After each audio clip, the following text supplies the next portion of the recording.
is that they are cleared. Well, I mean, you can use it on a big gully, but it wouldn't do the entire gully. I mean, if you needed to clear up massive blockage in a gully, you could. But we are really targeting those small drains which are necessary to prevent flooding on roadways. Yes, that's what I'm saying. So you have the drains. So, Mr. Speaker, we have allocated $3 million. Again, the MP should really use it strategically. You won't be able to clean every drain, but certainly those where you identify a flooding risk, where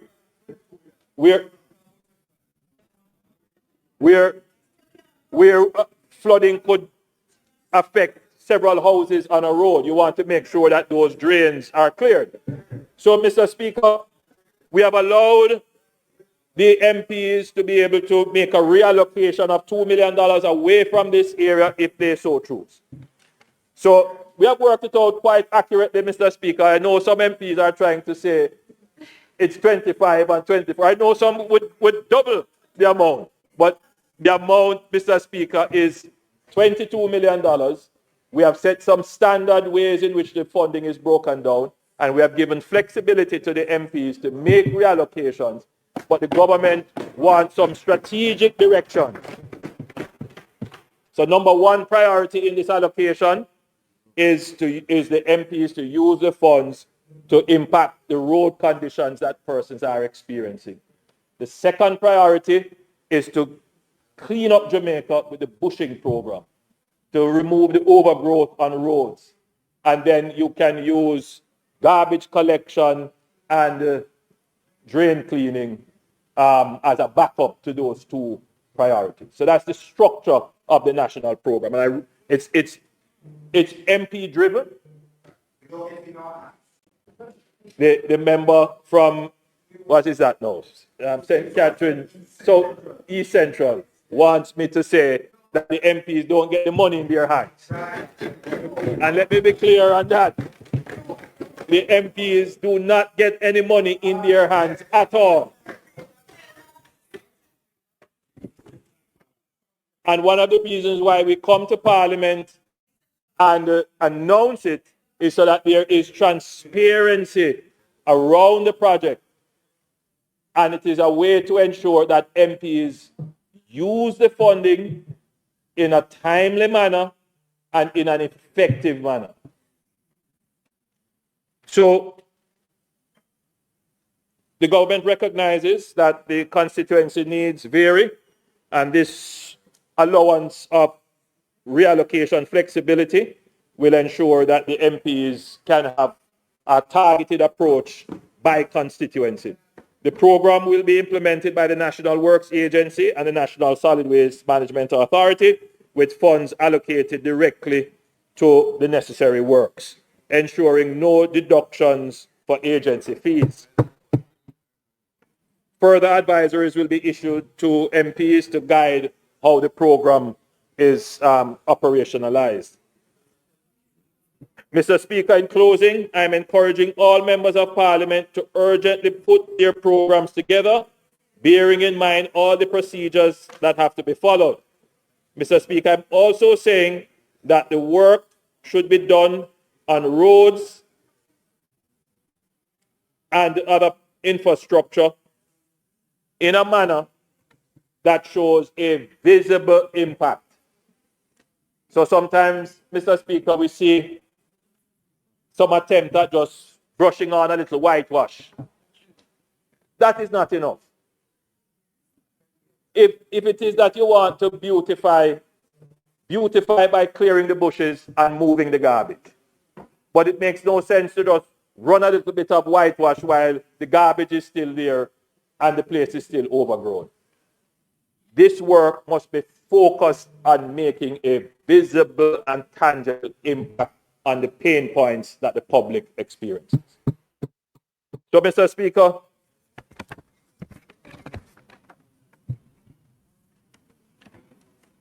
the funds are available until the end of February.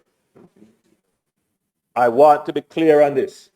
If the funds are not used by the end of February, they will go back to the consolidated fund.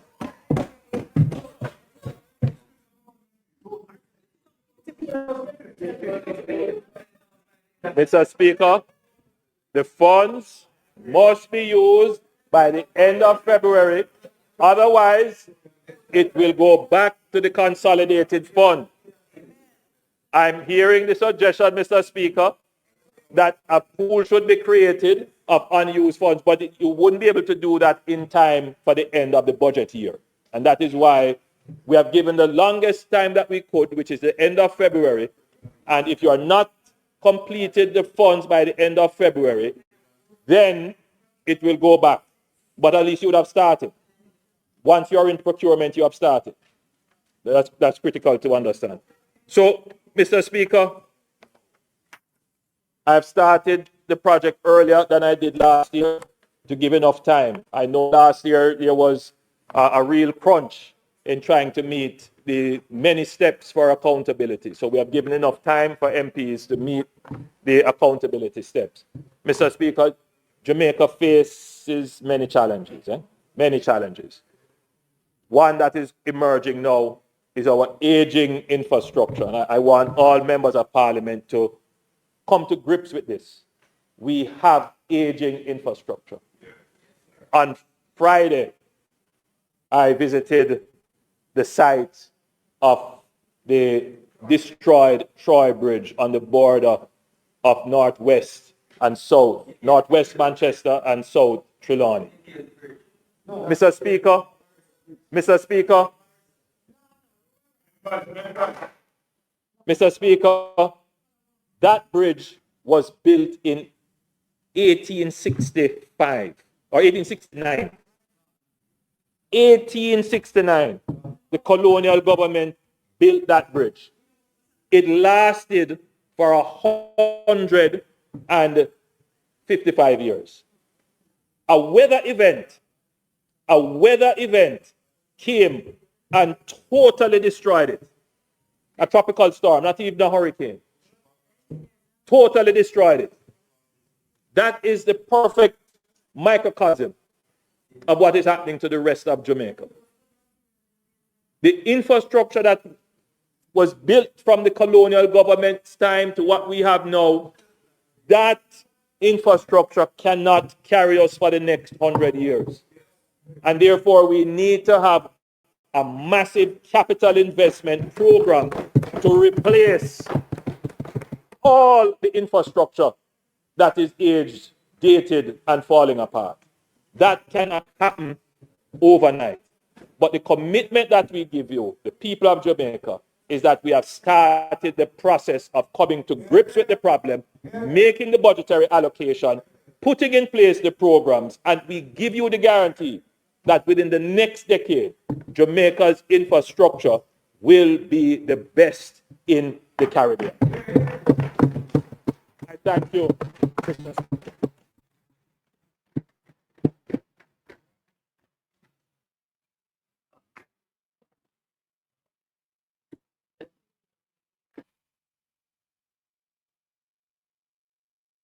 Member from Manchester Northwestern.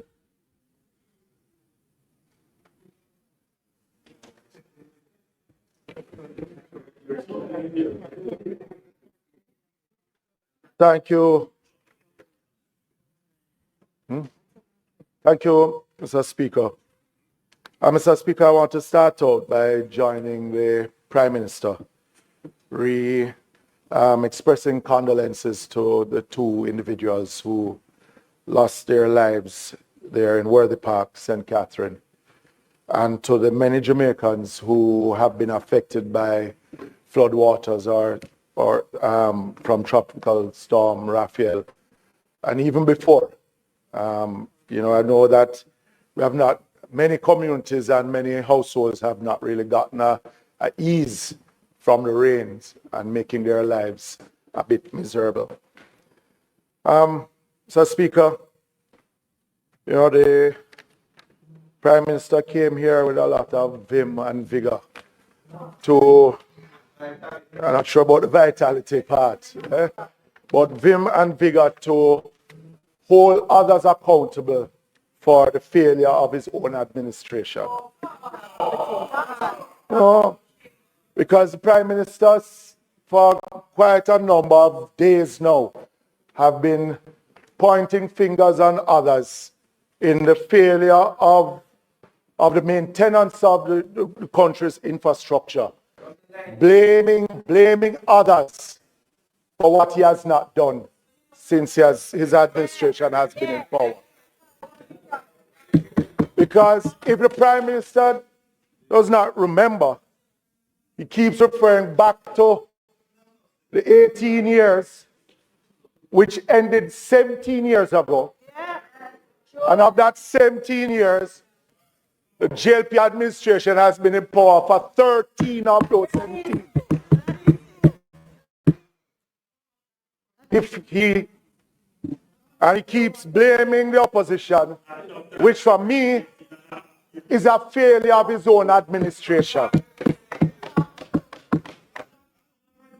Because, Mr. Speaker, we've been asking the Prime Minister about the drainage plan since 2019 that he announced that it has been completed. We have not seen anything done towards that drainage plan.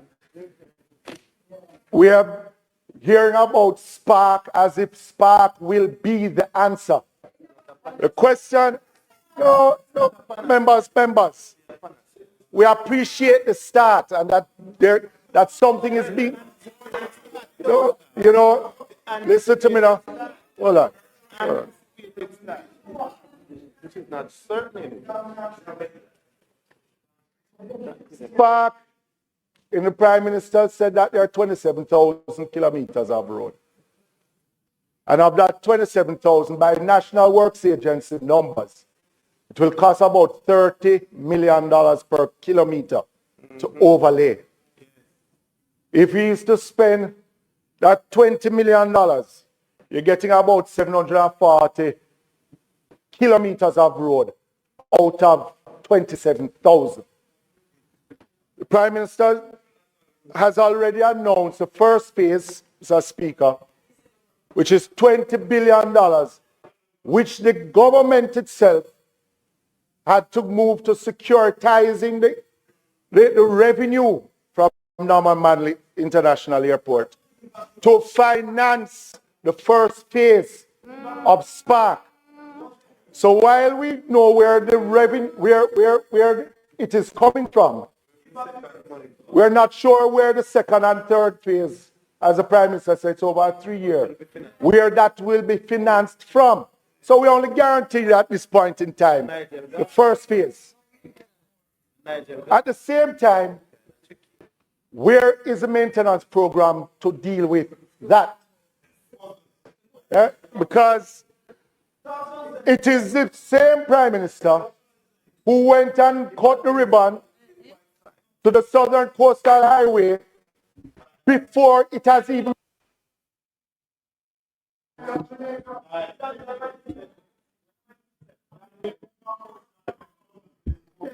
Five minutes. Mr. Speaker, the member's time for responding to the statement by the Prime Minister has expired. I beg to move that it be increased by 10 minutes to allow him to complete his presentation. The request is on the floor. Those in favor? Those against, the ayes have it. Member from Manchester Northwestern, you may continue. So, Mr. Speaker, let me repeat the point I was making. Because we have been told that the Southern Coastal Highway has not yet been handed over by the contractor to the government, but yet still the Prime Minister went out there to cut ribbon. That the road is now open. Yet still, even though we are in the liability phase, well, we cannot be even in the liability phase because the road has not yet been handed over. So, what needs to happen, Mr. Speaker? The Prime Minister himself and his administration needs to take some responsibility because, yes, the infrastructure has been deteriorating for a while.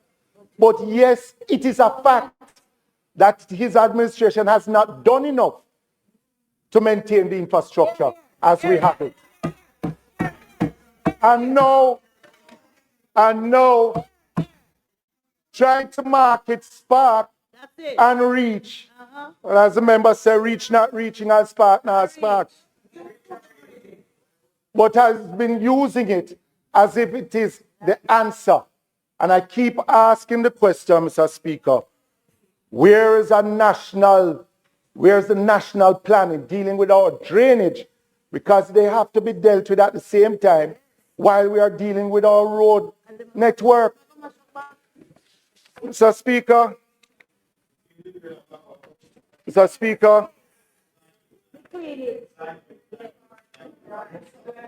the Prime Minister has announced that the Spark will start, or hopefully by the middle of December, projected to start. And we are still asking the question because we still have not heard which contractor has the contract been awarded to. And we are less than 3 weeks away from the projected start of the Spark program. Hopefully the Prime Minister can shed some light on that so that the country can know who will be spending the $20 billion on behalf of the taxpayers. So, Speaker, the program that has just been announced by the Prime Minister, and I know despite the rains and the debushing, the demands that we have been getting from our constituents, because the $10 million that will be spent on the REACH program, the $10 million or the $22 million that will be spent per constituency at the end of the year, I'm going to make an appeal to the Prime Minister, because there are many of us, I can speak for myself, that will not be able to reallocate the fundings to get more bushing to be done. Because the size of many of our constituencies, especially rural constituencies, as I've always been saying to your Prime Minister, I know it is a hard call, but the demand of bushing, because we have not gotten a break from the rain, the $6 million that is allocated here, and seeing the demand for drain cleaning and the bulky waste. Because when I have to send a backhoe and trucks down to Evergreen, which is on the border basically of St. Elizabeth and Manchester, to go to the Martins Hill dump, which is closer to the town of Mandeville. The cost just to send a backhoe down there, I wouldn't be able to reallocate money from bulky waste to debushing or from bulky waste to patching. So if there can be a consideration, seeing the volume of rains that we have been getting, that there is a little uptick in the debushing amount, especially for rural constituencies. Mr. Speaker, I also will also end by making a request. The procurement department at the National Works Agency. There are many members of parliament, and I'm sure on both sides, where they have not even been in fulsome communication with the REACH program. We have only heard that pins have been developed, but no work yet has started. No, I am telling you, I'm not asking you. I can speak for myself. 10 million? Right? On the 10 million.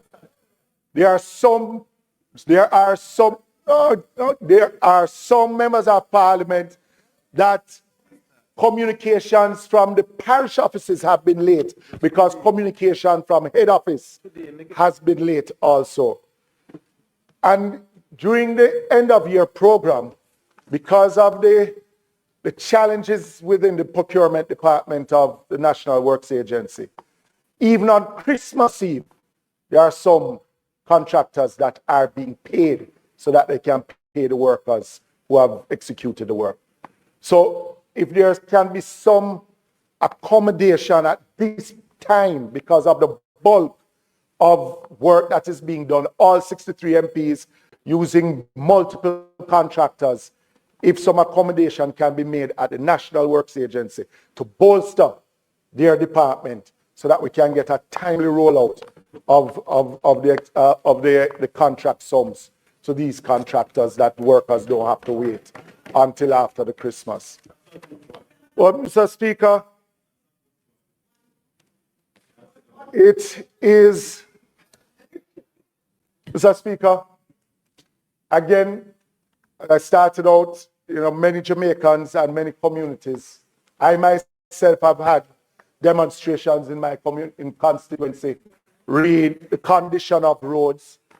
That community, Octimbedi, which is between Troybridge and Oxford, is in danger of cutting off now because of the constant flow of the river and the rains that we have been getting. And I'm sure the member from West Rural, St. Andrew, has her own challenges where communities have been totally cut off. And I'm sure that many communities are feeling the effects of tropical storms and constant rain. And I want to join the Prime Minister in just asking Jamaicans to, it's hard to ask them to be patient because they have seen a bad infrastructure for a long time. But as a member of parliament, I can do as much with the resources that I get from central government. And the issue, I spoke to Minister Morgan about the Spur Tree Road, Prime Minister. That in itself is a major thoroughfare between the east and western side of the island. It is in a deplorable condition. I understand that a contract has been signed and the National Works Agency has just received the insurance bond from the contractor. I know the weather will affect the timely repair of that road, but it has been waiting for a long time. We didn't have to wait until it got to this point where on a daily basis, just yesterday, a young man hit a pothole and fell off of his bike because of the depth of that pothole, nearly losing his life. And many Jamaicans have been bursting their tires on that roadway. I am happy to know that the contract has been signed, but in instances we don't have to wait so long so that it deteriorates to the point that we have to be spending way more than if we had cauterized it at the beginning. Mr. Speaker, may it please you. Thank you.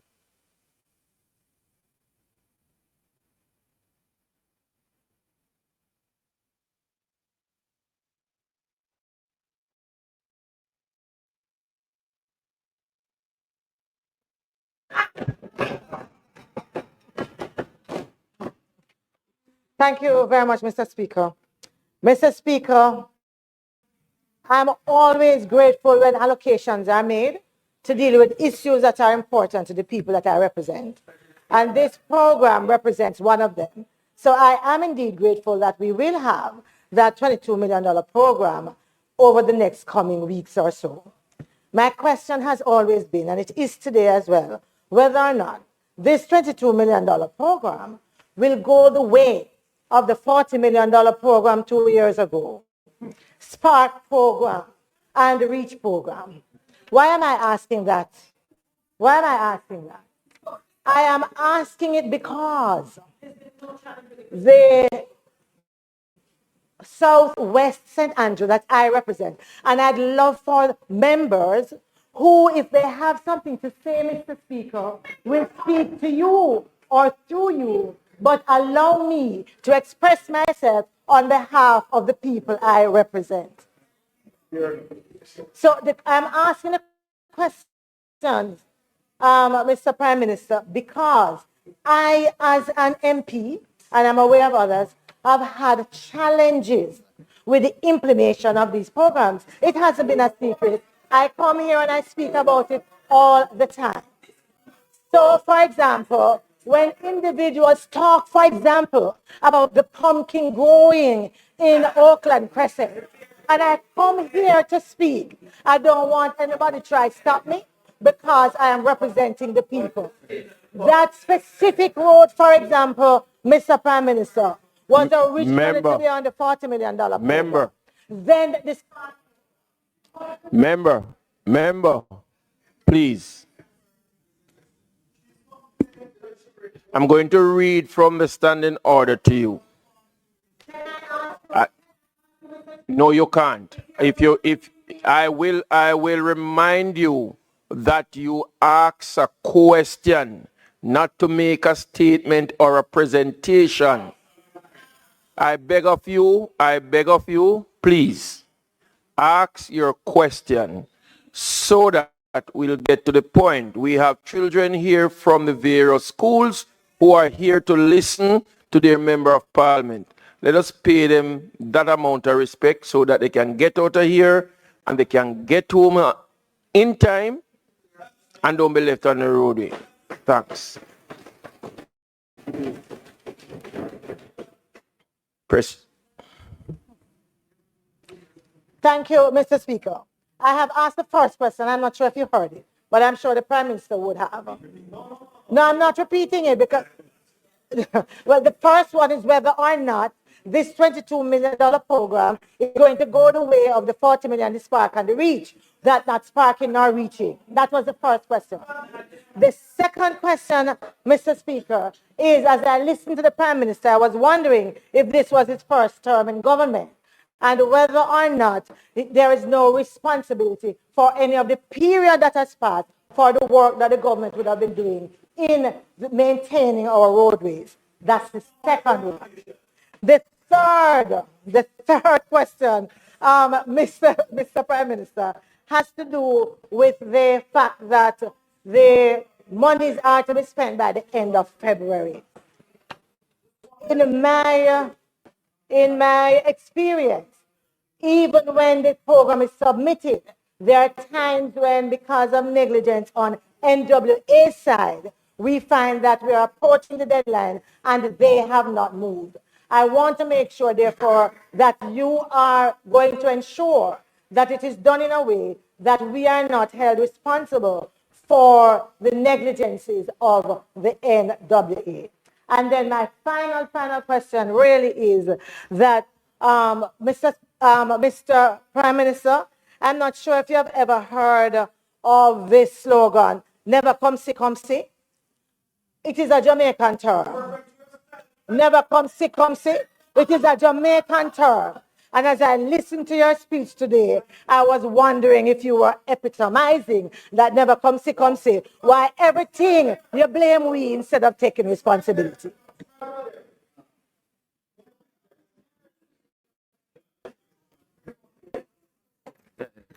Remember, sorry. I'd ask you to turn on your mic because you indicated that you wanted to speak after the person. You have to turn your mic on so that the system will tell us exactly who next. All right? So in this instance, we're going to move to you, Mr. Cousins, and then. Thank you, Mr. Speaker. Prime Minister, just to could you please indicate how soon we are expected to receive the official communication as it relates to this program? And then second, the Prime Minister, how soon will this be communicated to the NWA offices? And I ask the question because oftentimes we reach out to them shortly after you have made the announcement and we are told that they have not yet received any such instructions. And that will cause a delay.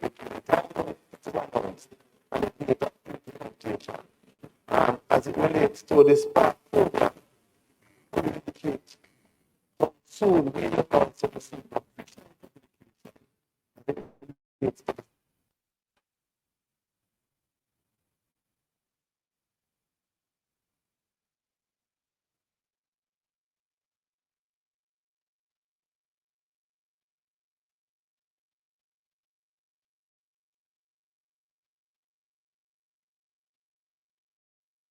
Before you, right. So let me thank you very much for the early Christmas that we are about to get. And I think every constituency will be appreciative of it. I want to make an appeal to the Prime Minister as the minister responsible. I looked at the weather report today, and I see where we are going to have more weather on the heels of a hurricane that barely missed us and a tropical storm. Prime Minister, the roads in Jamaica, across the length of the breadth of Jamaica, as a result of the weather events that we have had, are in a deplorable condition. Not because of anything other than the battering that they have gotten, and we have seen the damage. Prime Minister, it cannot be that in a situation like this, we cannot implement some form of emergency procurement. I can say without fear of hesitation, there is not one Jamaican, including my counterparts, that would not agree that time is not on our side because of the condition of the roads. We stand to lose more in damage, similar to what has happened in West Rural St. Andrew, East Rural St. Andrew, and in Portland. With the length of time that we are going to take to respond, it is not economically feasible, because basically what we are going to be is in a worse situation by the time we finish spending the money on the repairs of the roads and the drain cleaning. Prime Minister, as a rural representative, I'm making an appeal to see what can be done without breaking any procurement guidelines. But there must be a way for emergency procurements that can be shortened in terms of the length of time. If not, with the weather events that we have had and the weather events to come, we are going to be in a perilous situation, Prime Minister. I'm making an appeal as someone who represents a rural constituency that has been affected. Minister, you're asked to be reminded.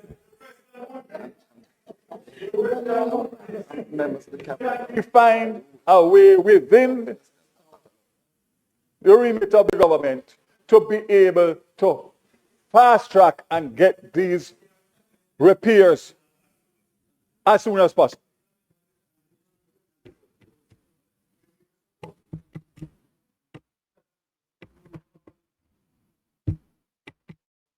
Something wrong with the mic? Try the next one.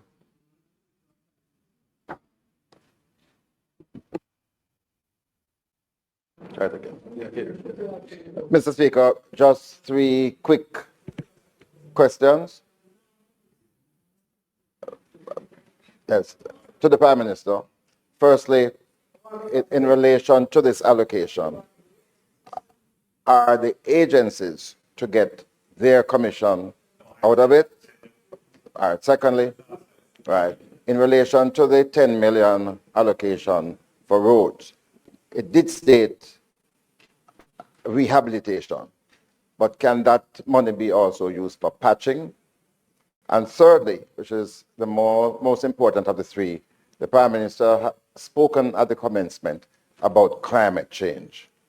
In light of what we anticipate the new scenario to be out of North America, would the Prime Minister not agree that a national approach, a fully unified approach, be taken by Jamaica in relation to advancing the interest of our country in this regard, and especially as it relates to climate financing, which is an international responsibility that needs to be pursued?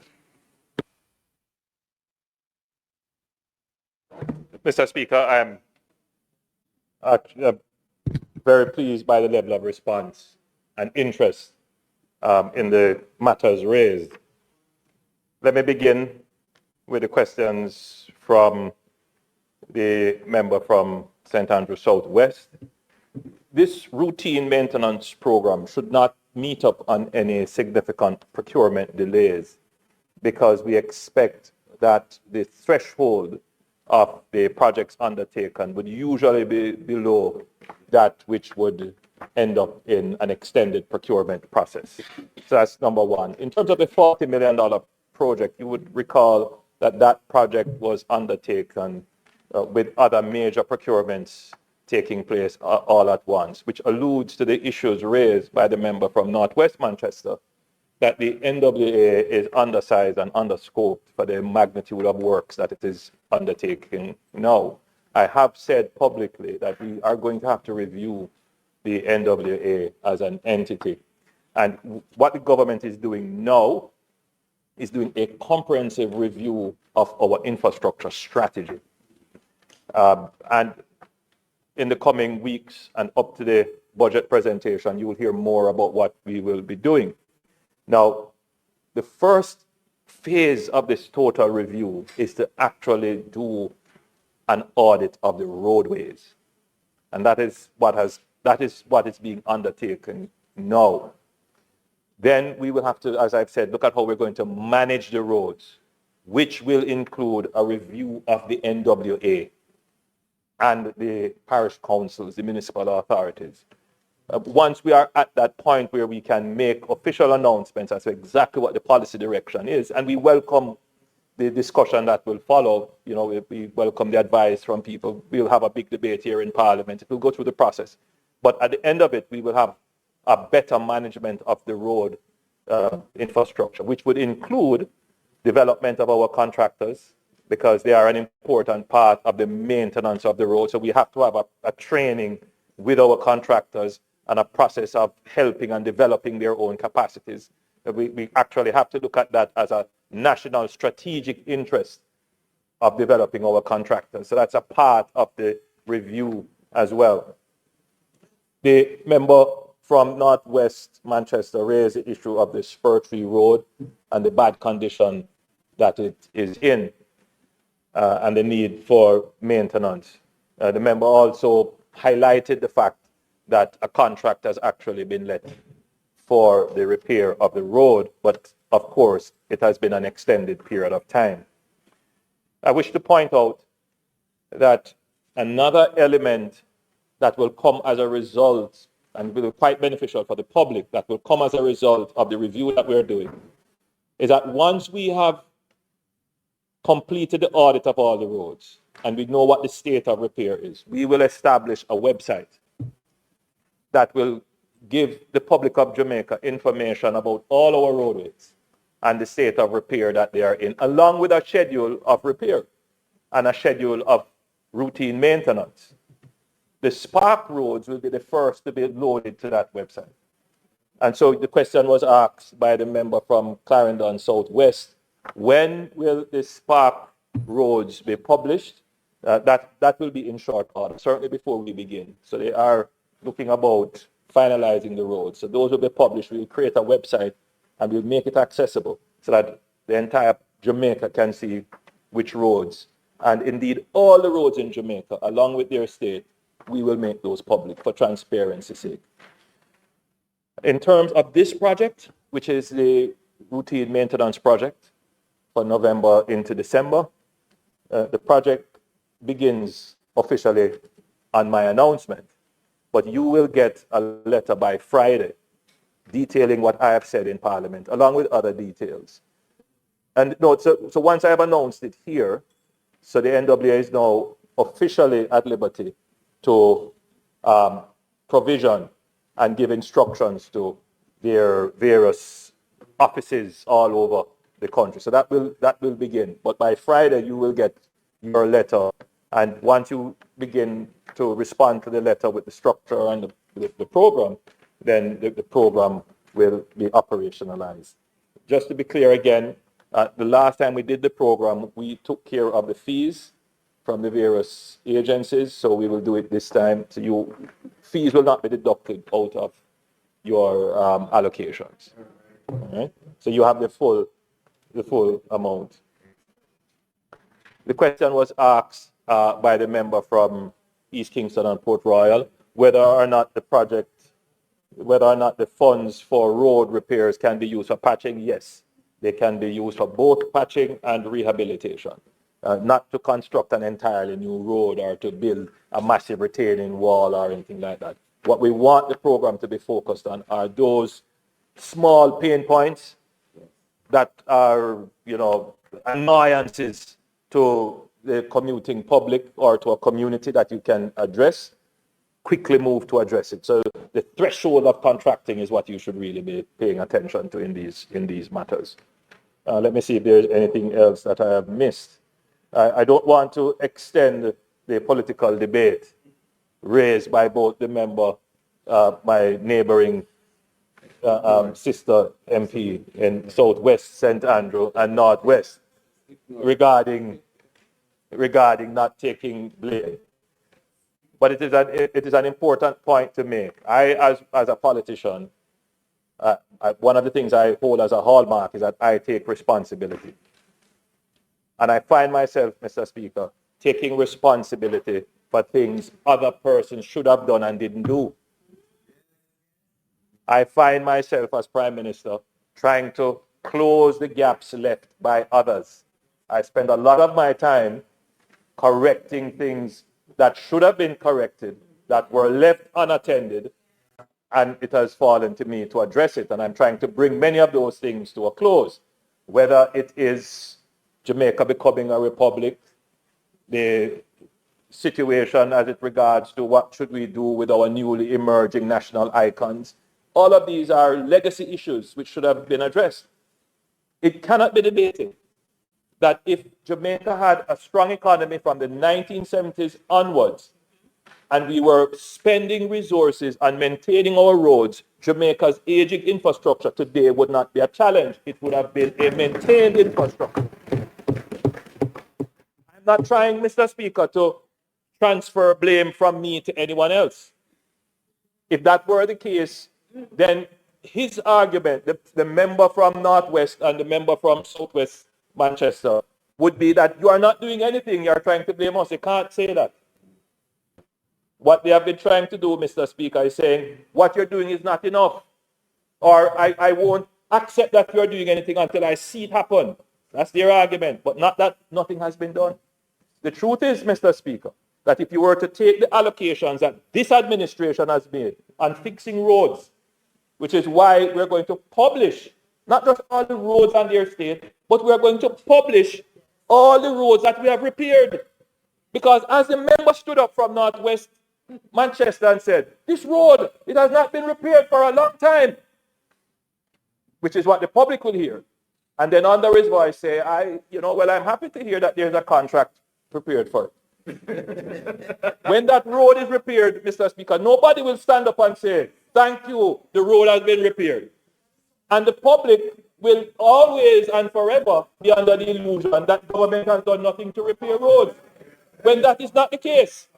The truth is, which we must put on the table, which they don't like to hear when we put the facts on the table, is that we have repaired more roads than previous governments put together.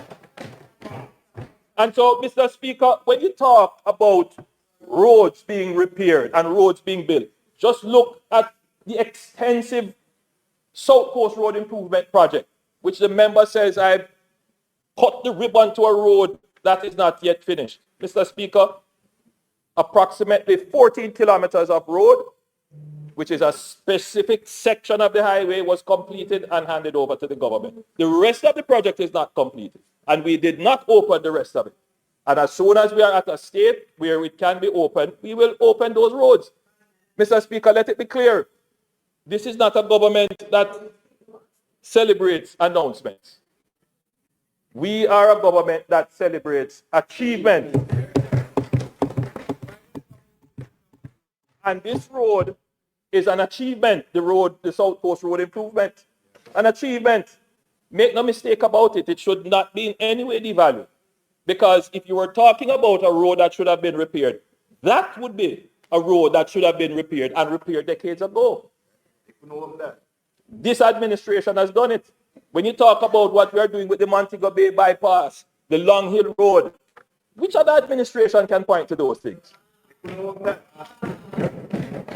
Mr. Speaker, every year, and what we're going to do when we put up the website is to place in the public domain all the resources that all the MPs have gotten for their roads to be repaired. And we can go better, Mr. Speaker, Mr. Speaker, Mr. Speaker, we can go better. We can post what was allocated in previous administrations to road repair. Mr. Speaker, the member from Northwest St. Andrew, Northwest Manchester, pointed out that, we were there for 18 and a half years, and then there's another 17 and a half years where we have been there for 14 of it. Mr. Speaker, the truth is that if we're going to go back and do it in that way, then let us compare. Let us compare, Mr. Speaker. Let us put the facts on the table. Let us put the facts on the table about what the expenditures were for the maintenance and development of the road infrastructure. The spend is not the same. The spend is substantially more under this administration. There is a fact of life, Mr. Speaker, that it so happens that the previous administrations were not able to make the level of budgetary expenditure necessary to extend the engineered life of the roads. And that is called, Mr. Speaker, disinvestment. Now, if we're going to have a true conversation about our roads, it is not sufficient to just say the road is bad and it has not been repaired without going to the fundamentals. Because having a conversation like that would be to suggest that governments can just merely pull money out of nowhere and fix bad roads. The conversation about bad roads cannot be detached from the ability of the government to earn the resources to fix it. Like for anything else. And that, Mr. Speaker, is the essence of fiscal responsibility. When we are having these conversations about the quality of our infrastructure, the state of our hospitals, the state of everything else, governments like to speak as if, there's no connection between the ability to raise the funds and the ability to provide the service. What Jamaica has today, which it has not had in a long time, is a government that has the ability to do both and demonstrates the competence in doing both things, to raise the funds, manage the economy, and use those dividends to benefit the people in real ways. The Spark program, Mr. Speaker, is not to be devalued as members on this side have tried to devalue it by saying, well, I'm not going to say anything until I see it. We have gone through process after process after process to meet all the requirements so that the members on that side can't take the program to the PAAC and tear it apart for inefficiency or corruption. We have gone through consultation, that has never been done before, to bring the people into the decision-making process about which roads are to be repaired. And we have done all of that in a short period of time where we are almost there now, ready to start. So, Mr. Speaker, I close the presentation. I thank the members for their participation. I thank them for the robustness of the debate. In fact, I enjoy this robust debate because the people of Jamaica need to hear a true parliamentary debate about our aging infrastructure. It's not sufficient to just be complaining about roads are bad. Let us get to the root cause of why our roads are bad. We have to go beyond the roads, but beyond all of the issues. Let's discuss them and get to the root cause of it. And the root cause of it is that over the many decades, at least 40 years, governments after governments have disinvested, not made the investment in ensuring that the infrastructure, many of our infrastructure were built in colonial times.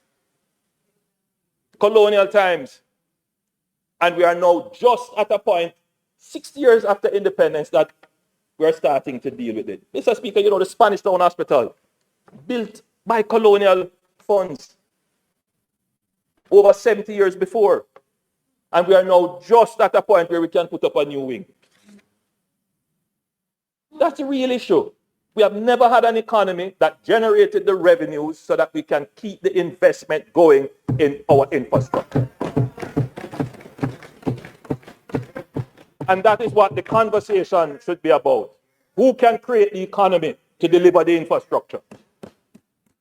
Mr. Speaker, I thank the member from East Kingston and Port Royal for the issue of climate change. I have long been a campaigner and been asked by the General Secretary of the UN to participate along with other prime ministers in raising global awareness on the issues of climate change and in particular climate financing. Mr. Speaker, this administration has taken the issue of climate very seriously. It's not a politically sexy issue, but I have brought it to my political party conference. I've spoken at various political events on climate change. And of course, there are those who would wonder, why would the private sector be talking about climate? That's not our issue. They would be dearly mistaken. It is their issue more than anything else. And Mr. Speaker, what this administration has done is to build in climate resilient financing strategies in our financial management of the country. We accept that in the era of climate change, there will be unexpected exogenous shocks, particularly caused by weather and climate-related issues. Sea level rise, the acidification of the ocean, which could damage fishing stocks, the erosion of soil and hillsides, and heavy weather events creating floods. All of those have a fiscal impact. And what has happened to Jamaica over time with these weather events is that as a weather event occurs, especially one of great significance, we would have to borrow. And the major impact of climate events on small island developing states is that it becomes a driver for debt. And once countries start to incur debt because of weather events, it has an impact on their ability to grow.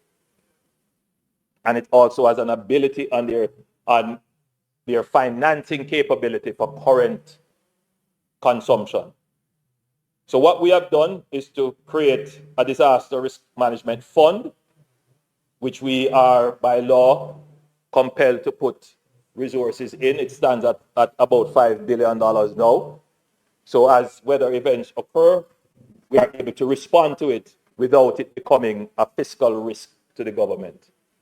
Then we have put in some levels of insurance. The CRIF was there before, and now we have engaged a disaster, what they call a catastrophe bond, that could pay out significant sums if a certain threshold of disaster were to hit Jamaica. So we have built in to our financial arrangements climate resilience. But there are other things that we're doing. Yeah, so I was going to that. So there are other things that we're doing. So for example, as the Minister of Health was prompting me, that as we build out the new infrastructure, we consider climate. So, the question is, why is the government spending so much money on building these new highways? Well, one of the things, Mr. Speaker, is that we're going to build the new highways and build them off the coast, more inland, on stable soil, in areas that are protected, essentially, that are not subject. No, for the St. Thomas, Mr. Speaker, if you notice that we have done some amount of realignment, not all, and we have, where we have built, especially on that 14 kilometers of the highway, we have made massive infrastructure to support it. If you look at the bridge that is there, the culverts, all of that, that's well supported. We could not, if we had done that for the entire way going around, we wouldn't be able to complete it. So there are some sections of the road which continue on the old alignment, but others we have realigned. No, some of that, no, that's not true, Mr. Speaker. The member is saying, just for the listening public, that some of the money for the South Coast Road went to Montego. No, remember what was done, Mr. Speaker, is that we extended the east-west highway. So you now have, Mr. Speaker, just to be clear, the east-west highway was extended, the PJ Patterson Highway was extended from Maypen to Williamsfield. And so that is what we did, again, a part of building the resilience. So that eventually we're going to be able to address the issue raised by the member from Northwest about the Spur Tree Road. We will be able to eventually have a bypass that will go around Mandeville and around Spur Tree and take you onto the south coast. So, Mr. Speaker, the infrastructure plan is there, that we are building the infrastructure that is going to be resilient to the issues of climate change. So, yes, we will not be able to make all our roads resilient to climate change, but Jamaica must have a road network that keeps the parishes connected, keeps the main towns connected, that in the event of a supernormal climate change catastrophe, Jamaica is still connected and people can still be mobile. All of these are things that we're thinking about. We're thinking about this for our airports. You would have recently seen a statement by the governor of the Bank of Jamaica regarding where the bank is and why they need to have additional measures to protect them. All entities of government have to think now about the continuity of their services and their operations given the threat of climate change. And that is essentially our response. We continue our international advocacy. We continue to say that there must be climate justice, that the rich countries, the countries who have benefited from the use of carbon, should really make that contribution to the various funds for mitigation and for adaptation, so that countries like Jamaica can make themselves and their economy resilient to climate change. So, Mr. Speaker, that will be announced shortly. That will be announced shortly. We want to come out of this process first, and then we'll make an announcement very shortly. So, Mr. Speaker, I thank you, and I thank the members.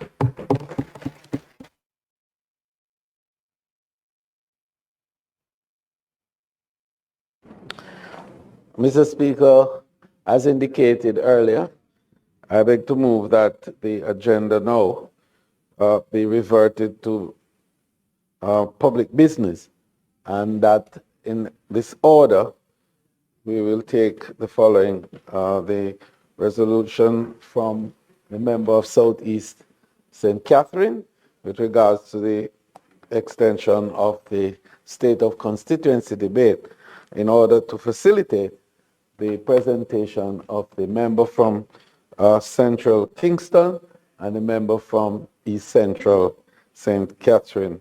And then the other items will flow as stated.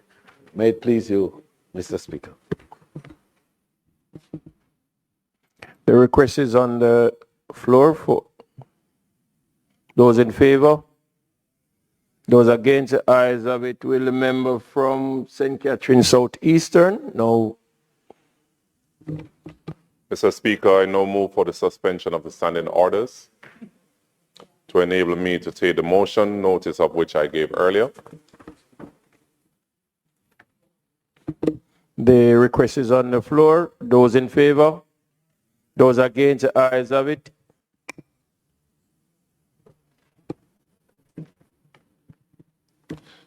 Mr. Speaker, due to section standing order 32C1 stated that the state of the constituency debate should start and end by a prescribed time, and due to the unforeseen weather conditions that we have been facing with, and Parliament was not held in one particular day, it brings some threat to the time that is being prescribed. So the motion on the table, Mr. Speaker, with the help of my colleagues, is that the time be extended. Be approved. The request from the member is that it be approved. Those in favor? Those against, the ayes have it. It is now been approved. At this time, we will now take member from East Central St. Catherine.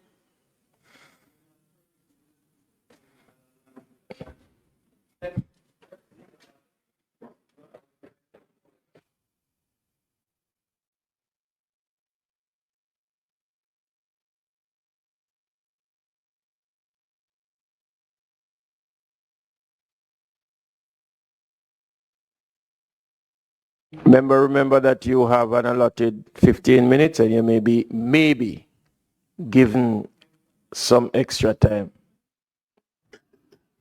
25 minutes.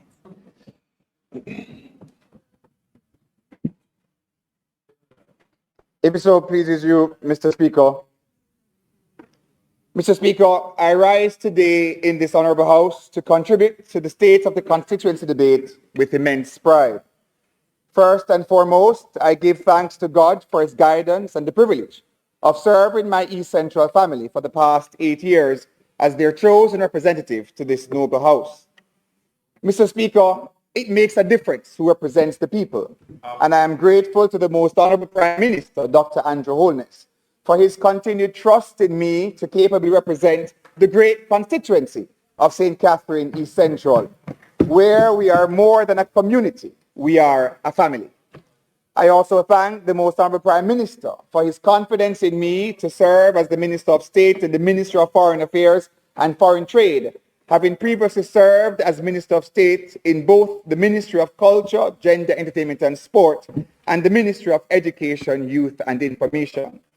These roles, Mr. Speaker, have been invaluable, broadening my capacity to serve, whether in empowering our youth, expanding our sport and social cultural footprint, or advancing the symbiotic relationship between the government of Jamaica and the diaspora. In this regard, I express my thanks to Minister Johnson Smith, our Permanent Secretary, Ambassador Monteith, and my dedicated team and the staff at the Ministry of Foreign Affairs for their collaboration, which have made it possible for me to serve in this role and to continue serving Jamaicans at home and abroad with excellence. To my family, my wife, our 3 sons, my parents, and other loved ones, your support and sacrifice when duties take me away from family moments mean the world. Your understanding has been the cornerstone in this journey of service. I am particularly grateful to my East Central family here in the gallery for their unwavering support and those watching online. Your unity over the years has certainly seen East Central grow from strength to strength. In 2016, it was my East Central family who rallied around me and the Prime Minister to secure the 1-seat majority for the Jamaica Labour Party to form government. And again in 2020, it was my East Central family who remained strong with Terrelong to secure the seat again for the Jamaica Labour Party with a victory margin of over 2,000 votes, sending a very clear signal that East Central will remain in the winning column of the Jamaica Labour Party as we stand ready to win a 3rd term. Madam Speaker, I must also thank my Central family for their support in the recent local government elections. When we started this journey in 2016, we had no councillors representing the Jamaica Labour Party. But following the local government elections in February of this year, my East Central family re-elected Councillor Joy Brown again for the councillor for the Gregory Park Division, and Damara Lawson achieved a historic victory as the newly cemented councillor for the South Borough Division. Their support for Marlon Gordon also led to an impressive bid for the Portmore Pines Division and narrowed the usual margin of votes. To the members of Team Terrelong and my constituency development team, I thank you for your relentless efforts in promoting the growth and prosperity of East Central, uplifting our communities, and ensuring effective representation. Mr. Speaker, it makes a difference who represents the people, and East Central continues to rise. Forward ever, backwards never. Absolutely. Since taking office, Mr. Speaker, education and youth empowerment have remained at the forefront of initiatives for East Central's human capital and community development. This year, over 5,000 students benefited from our Back to School program, which saw an investment totaling more than $10 million. In addition to providing book vouchers, school bags, and other supplies to our students, 50 Terrelong All-Stars from Gregory Park Primary, Nagahead Primary, and Independence City Primary received trophies and academic grants between $10,000 and $20,000. Another 500 students from across the constituency received similar grants towards their primary and high school education. Mr. Speaker, 51 tertiary students received grants between $50,000 and $100,000 under the new tertiary grant program supported by the Ministry of Education and Youth that saw each member of parliament being given an additional $3 million to assist tertiary students. Our thanks to Minister Williams and the Honourable Prime Minister for envisioning this program as we aim to achieve 1 degree per household in Jamaica. Mr. Speaker, at this point I pause to recognise Principals Williams and Geddes and Gibbons from the Gregory Park Primary and Nagahead Primary Schools, and also the chairman from the Independence Primary School, Mrs. Watson Evans, Councillor Lawson, and other members of the team, as well as our students who are present in the House.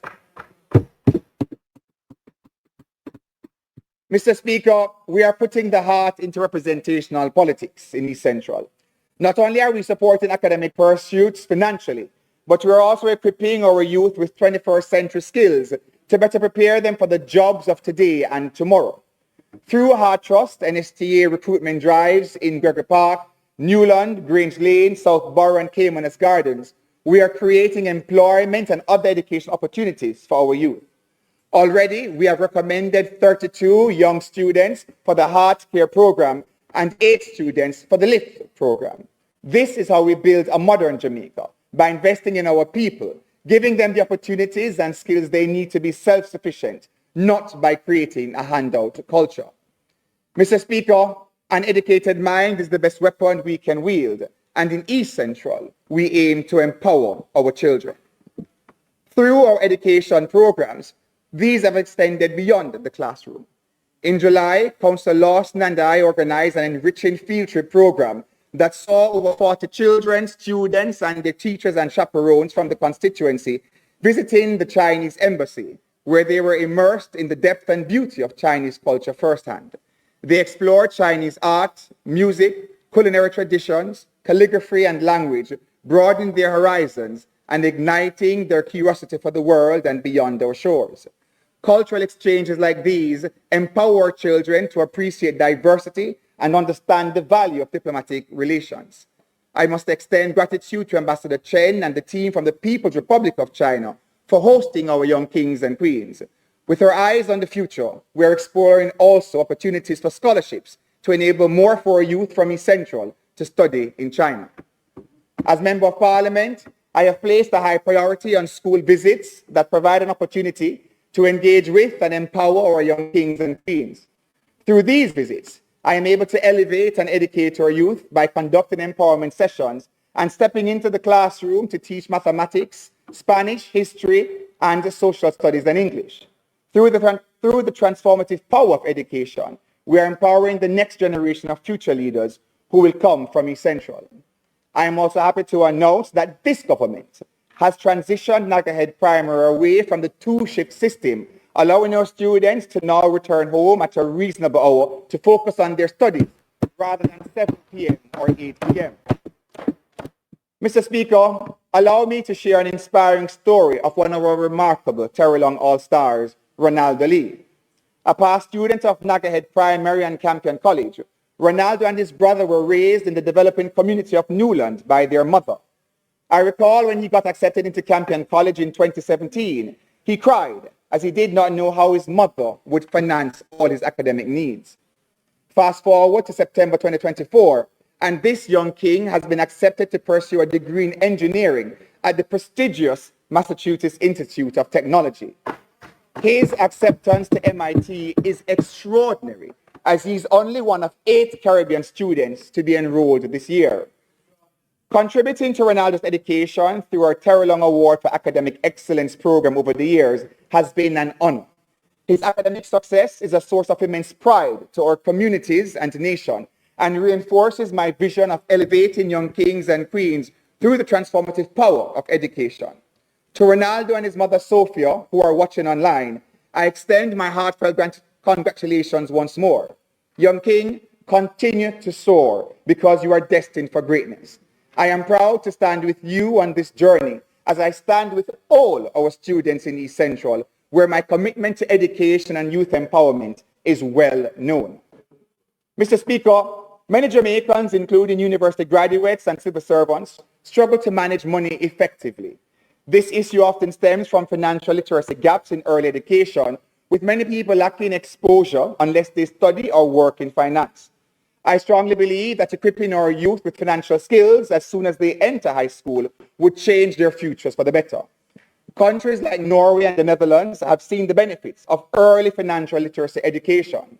Norway, for instance, integrates financial literacy into school curricula with support from the National Bank to give students a solid grounding in personal finance. The Netherlands takes a consumer-focused approach, helping young people understand credit and debt through interactive tools from early adulthood. In both cases, the result is a population better equipped to manage finances responsibly, reducing financial hardship and fostering lifelong skills. Mr. Speaker, as Jamaica's economy continues to grow through the comprehensive and prudent fiscal plans of the government, every Jamaican must be ready and equipped with the necessary financial tools to manage their wealth creation. I propose we implement similar initiatives here, starting with high school students. By teaching concepts like budgeting, saving, debt management, and compound interest, investing in stocks and bonds early on, we can empower our youth to avoid common financial pitfalls and strengthen their economic well-being.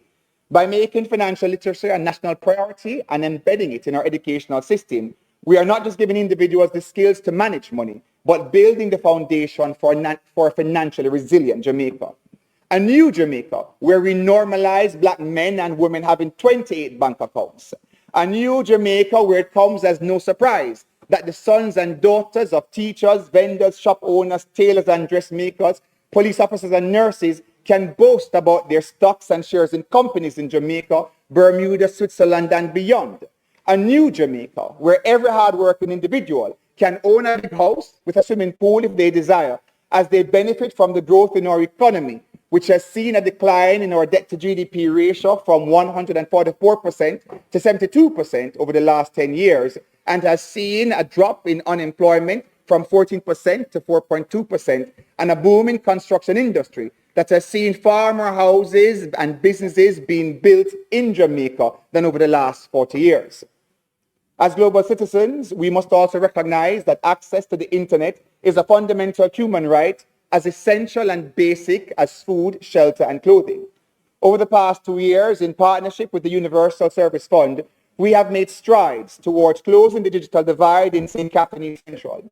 We took a significant step with the establishment of Wi-Fi hotspots in Newland, Gregory Park, Christian Penn, and Caymanas Garden Site A, bridging the digital divide in these communities.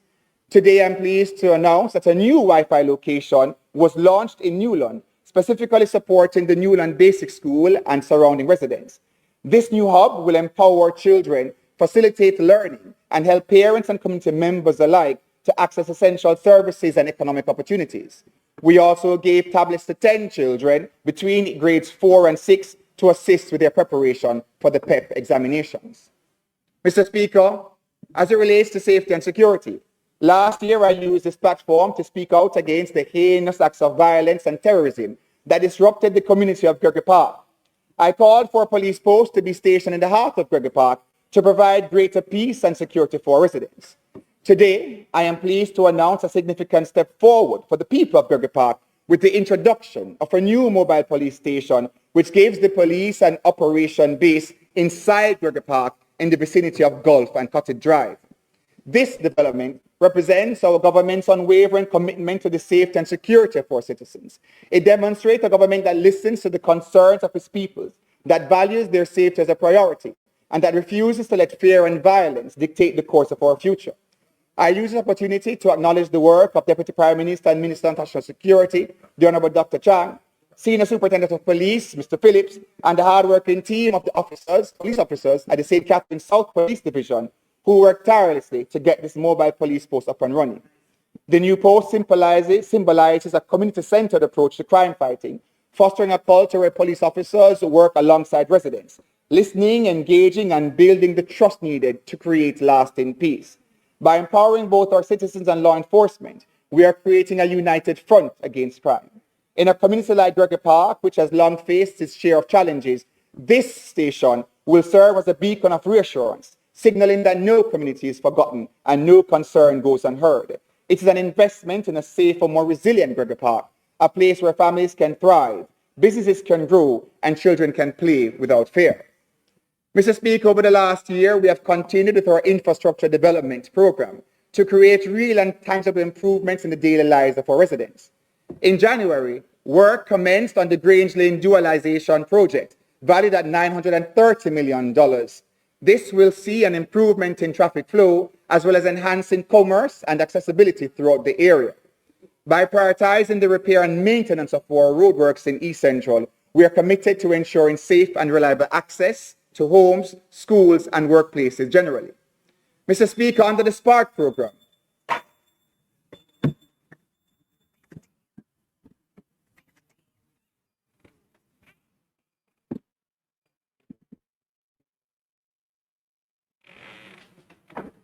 Mr. Speaker, the member's time for speaking having been expired. I beg to move that it be extended by 10 minutes to allow him to complete his presentation. The request is that the speaker's time be extended by a maximum of 10 minutes. Those in favor? Those against? The ayes have it. You may continue. Mike, please. Mike. Mr. Speaker, under the SPARK program, we are set to spark up more roads across East Central, valued at over $40 billion. I am proud to announce that our SPARK program consultation was held on the 22nd of July, 2024, at the Cedar Grove Academy, marking a new era of community-driven development in our constituency and Jamaica. This initiative brought together residents and key stakeholders, including members from the Office of the Prime Minister, the SDC, the National Works Agencies, and other departments, as we worked collaboratively to identify and prioritize essential infrastructure improvements. Our residents selected several roads to be repaired across the constituency, along with the representatives of the government agencies present. I can confirm that in this first half of the SPARK program, work will commence on Dover Avenue, Queens Avenue, Walkers Avenue in Gregory Park, Power Avenue, Myerstown, Lime Tree Crescent in Newland, Comet Close in Watson Grove, Ransford Close in Cedar Grove, Jasmine Close and Daisy Close in Hamilton Gardens, and the entrance and parking lots to the scheme in Caymanas Garden Site A. Having spoken to Minister Morgan, we expect to commence work early next year. Complementing the SPARK program is the REACH Road Rehabilitation Program, which is being launched in 2 phases. The first phase will see repairs being carried out to support Marvilla Drive, Shields Drive, and Mitchell Drive, whilst in the second phase, work will be done to Lewis Avenue and Peace Avenue. Mr. Speaker, the significance of these programs shows how much this government cares about implementing top-tier international road networks across Jamaica. Mr. Speaker, following our extensive consultations with the NHT and the National Works Agencies in October, the communities of Caymanas Garden Site A and Site D will also benefit from infrastructure upgrades under the NHT's First 100 program. Over 30 roads are set to improve in these 2 schemes, including Titania Avenue, Harlequin Avenue, Sunny Dean, and Kandahar Avenue in Site A, as well as Parking Bays, Lawmaker Avenue, Roebuck Avenue, and Eureka Avenue in Site D. 30 roads that have been neglected for the last 60 years that will now see the dawn of prosperity in the first half of 2025. Mr. Speaker, in terms of other community infrastructure developments, we continue to invest in communities such as West Cumberland, Newlands, Silverstone, Southborough, Independence City, Morris Meadows, Grange Lane, Lime Tree Grove, and Portmore Pines, and others by listening to our residents, working with citizens associations to create more resilient communities. Our infrastructure development program was tested this year, Mr. Speaker, and with the passage of Hurricane Beryl, I am pleased to report that not one roadway in St. Catherine East Central was flooded.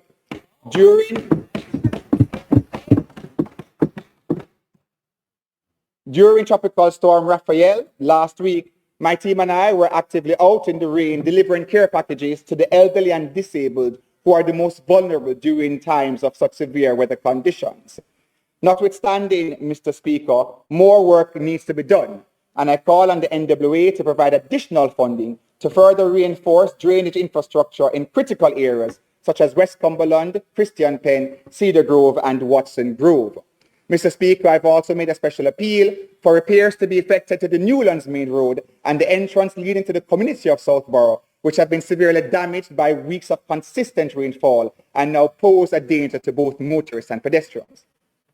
On the matter of Portmore becoming the 15th parish, Mr. Speaker, we continue with excitement in East Central and Portmore generally as it relates to this move. This is a vision I continually champion in this House, along with my colleague, Member of Parliament, Robert Miller. But this vision is not new. In 2007, former Prime Minister Bruce Golding expressed confidence that Portmore would become a self-sustaining parish. This confidence and vision was reiterated in the manifesto of the Jamaica Labour Party in 2020, which noted, Portmore, with its young, vibrant population, will have the opportunity to have its own municipal corporation so that it can collect its own property taxes and determine its own development plan to ensure that it can be all that it can be for the citizens of Portmore. Also, Mr. Speaker, that the Joint Select Committee of the Houses of Parliament appointed to deliberate the proposal of Portmore becoming a parish commenced its meetings in December 2020, and after 14 meetings, a majority of the members recommended in October 2021 that Portmore municipality should be given parish status. Mr. Speaker, I joined the Most Honourable Prime Minister who recently shared that Portmore is positioned to become the Silicon Valley of the Caribbean. By investing in our human capital, especially our tech-savvy youth, and investing in high-tech infrastructure such as a modern youth tech park, Portmore could unlock vast opportunities, growing into a modern, self-sustaining tech parish that would be the envy of the region. With parish status, Portmore would gain the autonomy to prioritize essential upgrades in infrastructure, local services, educational programs, empowering residents and reducing reliance on neighbouring parishes and central government. Portmore would naturally become a prime location for investment, attracting both local and international businesses to include tech startups ranging from artificial intelligence, biotechnology, robotics, software development, fintech, e-commerce, and immersive technology. The resultant opportunities for youth with attractive first-world salaries would be astronomical, establishing Jamaica on the global stage as a leading tech-driven nation. The time to make Portmore the 15th parish is now.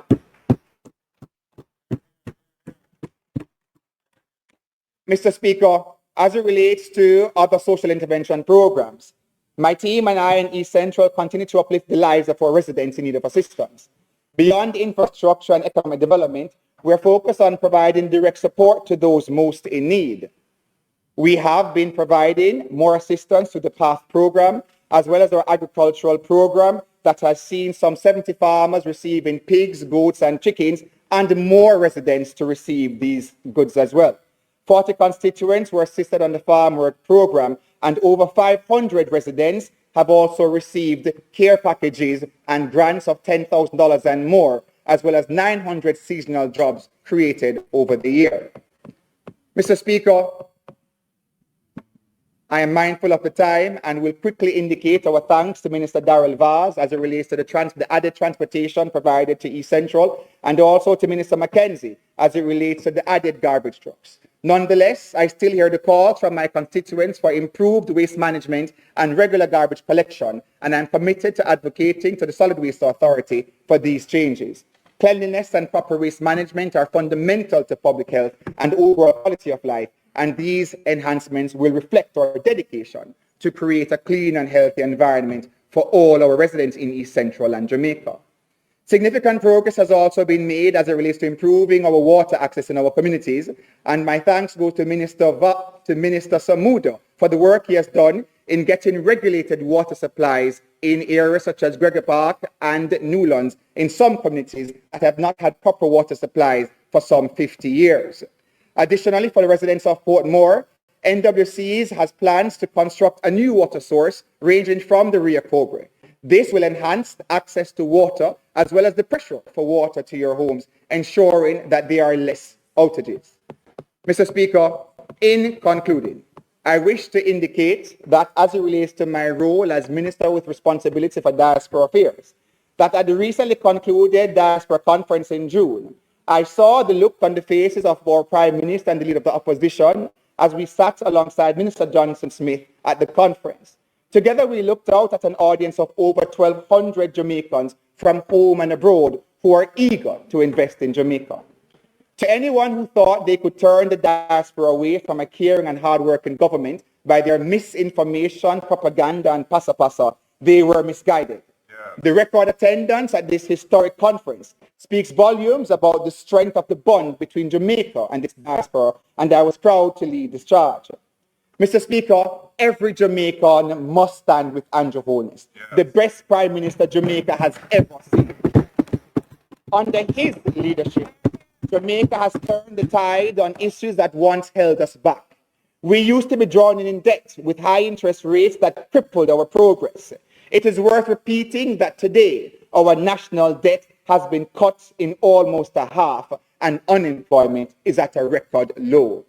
The roads that were once neglected are being repaired with new highways being built to connect our communities. Young people who once struggled for opportunity now have free programs at heart where they can learn valuable skills or trades while getting paid on the lift and care programs. Schools, police stations, hospitals, and fire stations are being upgraded across the island.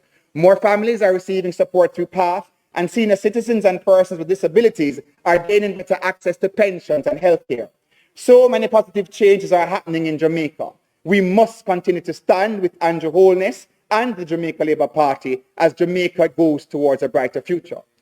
My team and I remain wholeheartedly committed to transforming East Central into a more developed and vibrant community than the one we inherited 8 years ago. The achievements we have realized during this period have not only surpassed the efforts of the last 36 years prior to 2016, but have laid a solid foundation for future growth and resilience. Just one minute. I'm concluding, Mr. Speaker. Just to guide the member, when you hear the sound, just stop. We will give you the extra. Oh, sure. So, Mr. Speaker, the member's time having really exceeded, I beg to move that he be allowed to conclude in 2 minutes. May it please you, Mr. Speaker.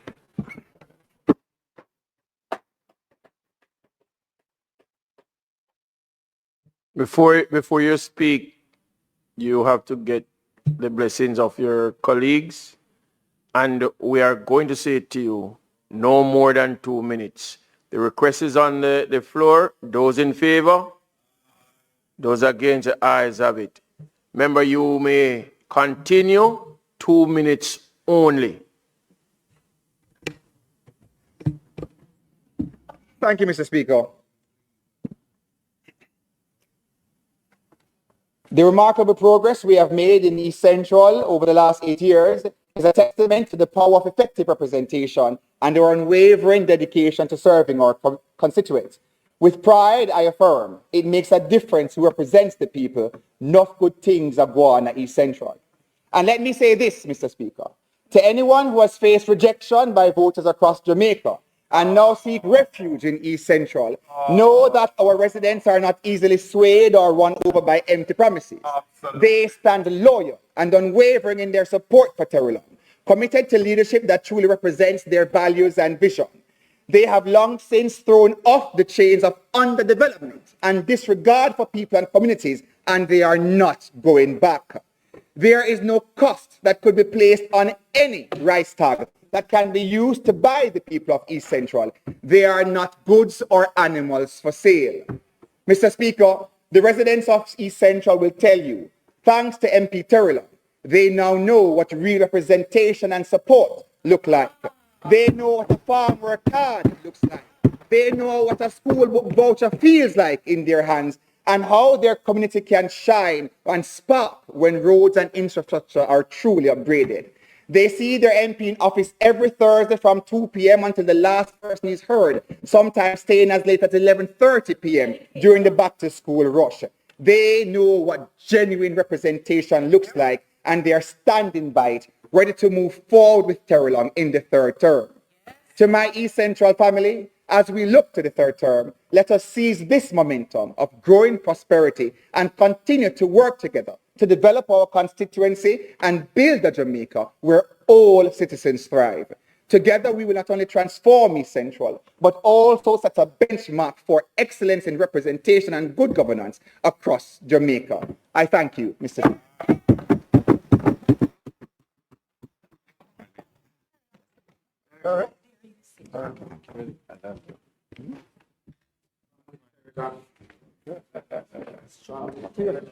Member from Kingston Central. Stay strong.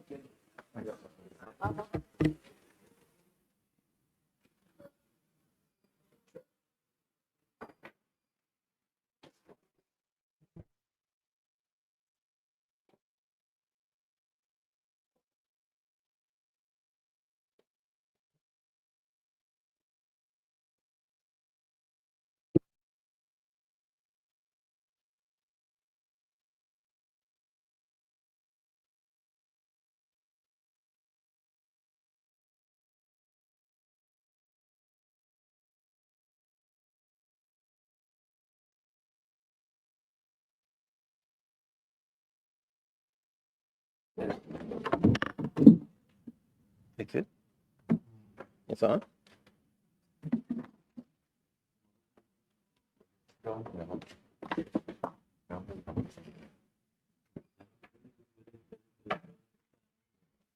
Oh, I might check it well.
Member, floor is yours.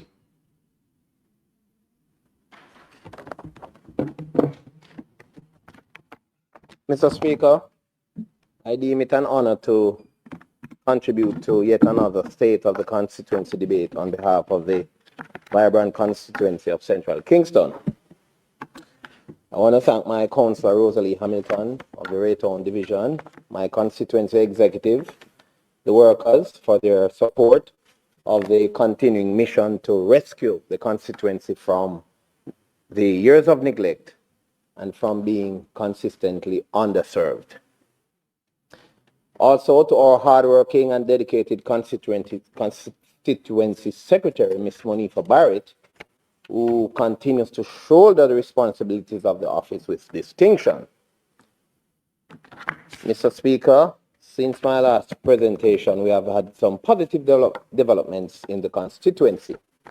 And the first one I want to address is the issue of violent crimes. Violent crimes have significantly declined, and in this regard, I must commend the efforts of the dedicated police officers from both the East Kingston and Kingston Central Police Divisions, under whose jurisdiction the constituency falls. The Parade Gardens zone of special operation has so far achieved its clear and bold objectives. At a recent meeting of the Social Intervention Committee, the head of the Joint Command pointed out that the zone is now and has been ready for the build phase of the operation. Our Honorable Minister of National Security, Dr. Horace Chang, has lauded the Parade Gardens Zozo and is on record stating that it has contributed to an 88% of the overall reduction, 88% of the overall reduction of violent crimes in the zones of special operations combined. Now, that number in my estimation may now be over 90%. Simply put, when you combine all the zones in the island and examine the performances and the rate of decline in violent crimes, what the Honorable Minister is saying is that Central Kingston has contributed 88% to that rate of decline.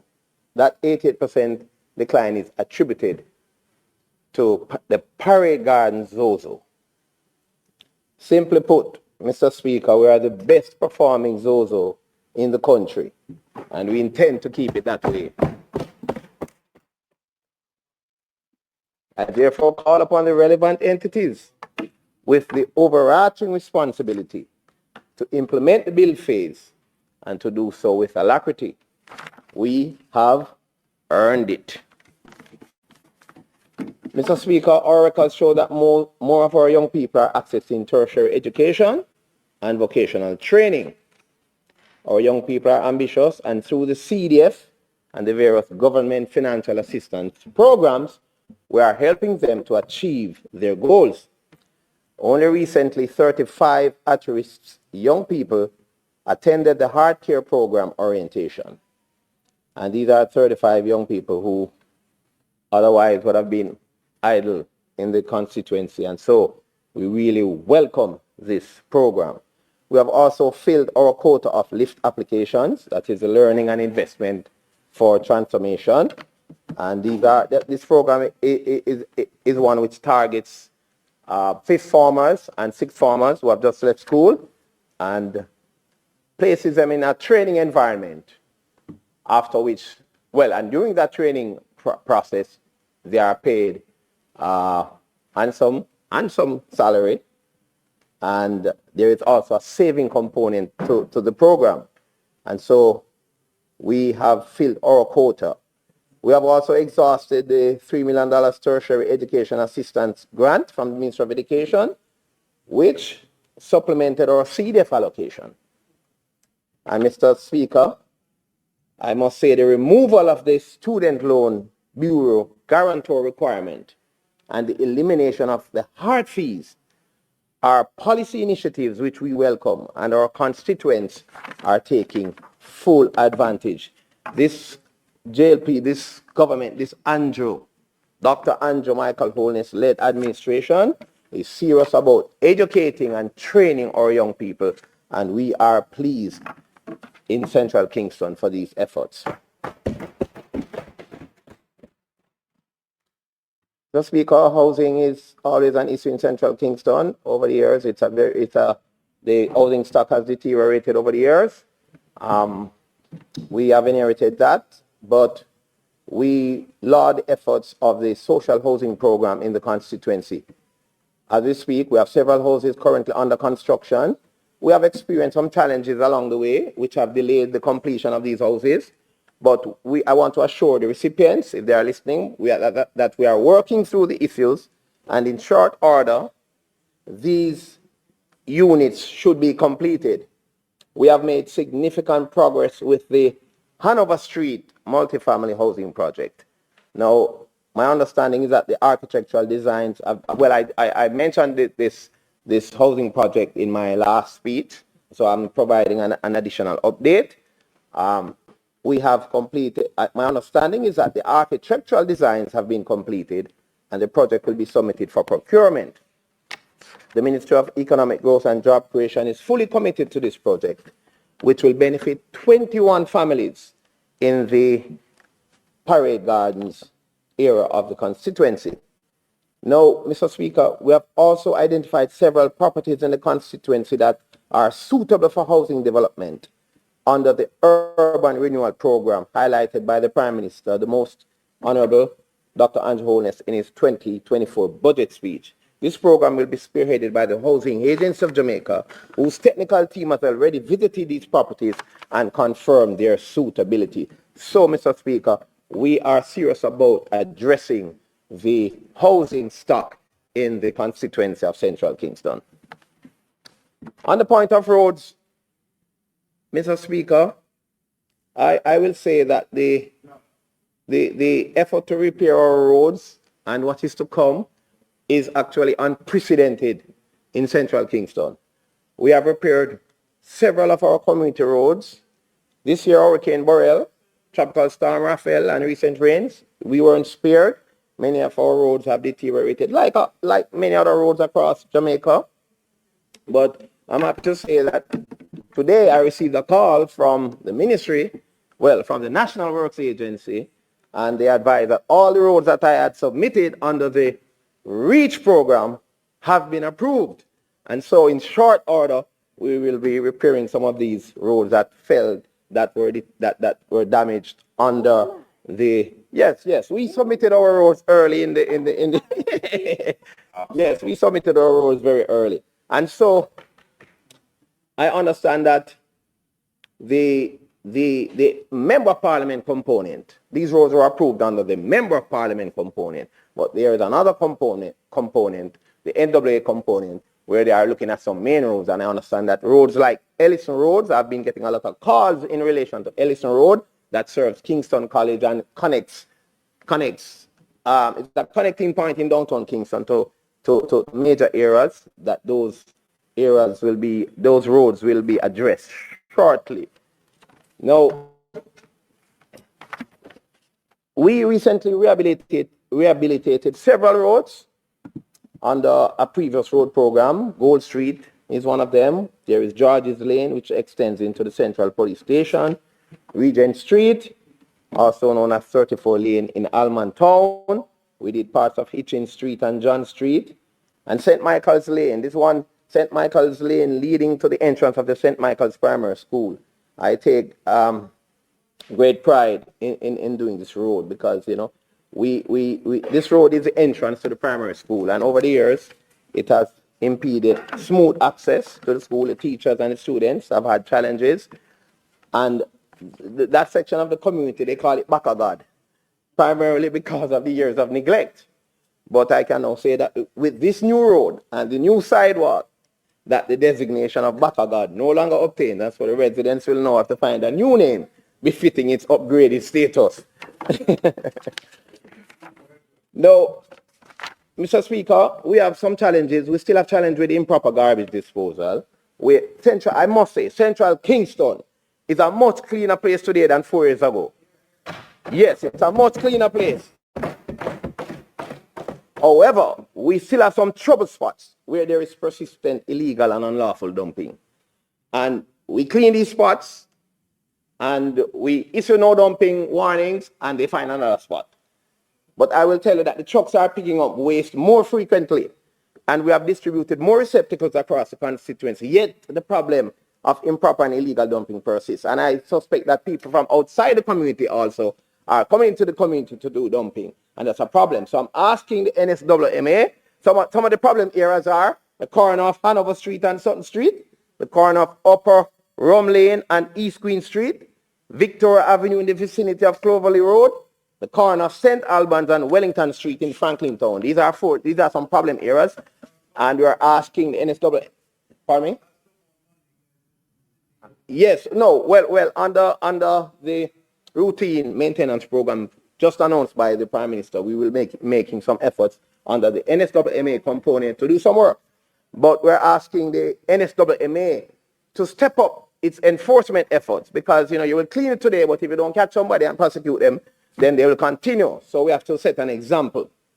Now, I'm also asking that an additional survey be conducted, of the commercial establishments along East Queen Street, including the restaurants and the wholesales, to ensure that they have made and implemented proper solid waste disposal arrangements.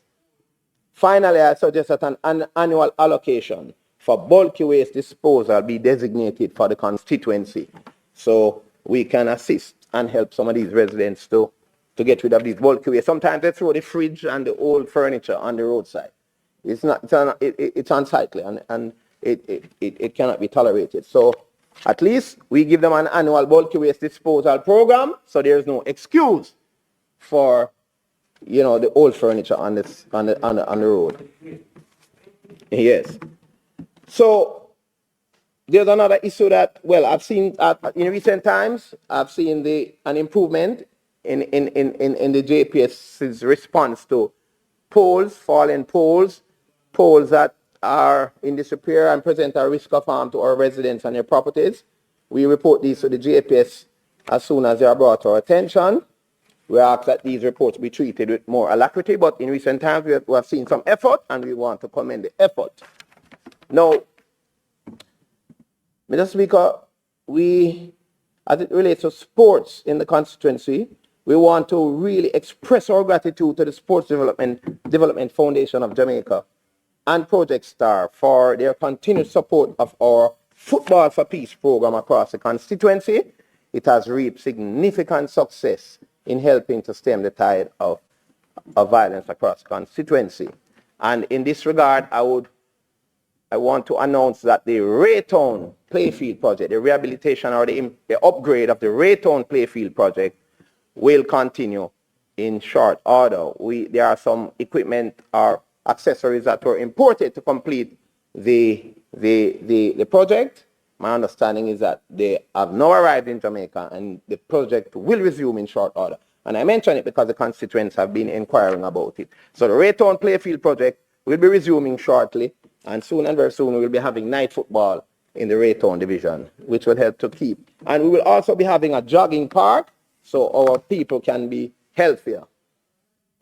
In concluding, Mr. Speaker, Mr. Speaker, we are fully aware that the fortunes of the constituency are inextricably linked to the fortunes of the country's macroeconomic environment. Jamaica's macroeconomic environment is the best it has ever been in decades. Central Kingston's development and the renewal we seek, I am fully aware that it is closely tied to this strong and vibrant economy. So, as the national economy continues to grow and our economic position strengthens under the sober leadership of the Most Honorable Dr. Andrew Michael Holness and his administration, so will the fortunes of Central Kingston. We are already seeing the evidence of that. We have seen intervention in many respects, and we know a lot more is to come. The best hope for the constituency. Pardon me? Oh, the waterfront. Yes, man. The waterfront is that project is it's still in its embryonic stage, early stages, and we will be discussing it we'll have some more time to address it. But I want to say that the best hope for the constituency to continue moving forward is under this Jamaica Labour Party-led government. The best hope. Best hope. We have never seen this kind of intervention, housing projects, roads repaired.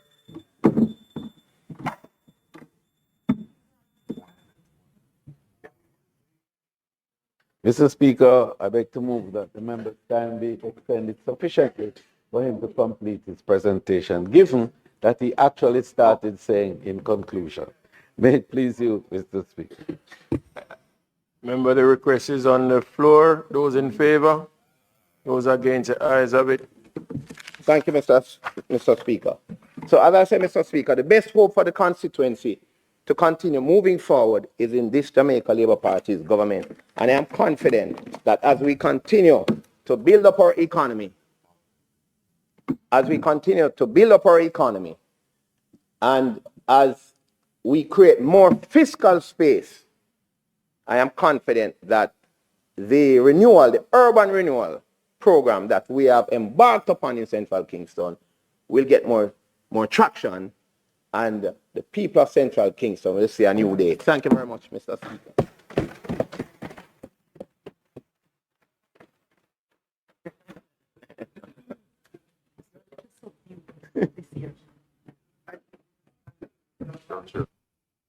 So, I'm sure that the House has been treated to two excellent presentations by the member from St. Catherine East Central and the member from Kingston Central.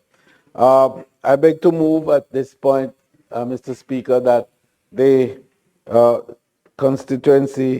State of Constituency debate be suspended until next Tuesday, November 17th, I think, is it? Yes?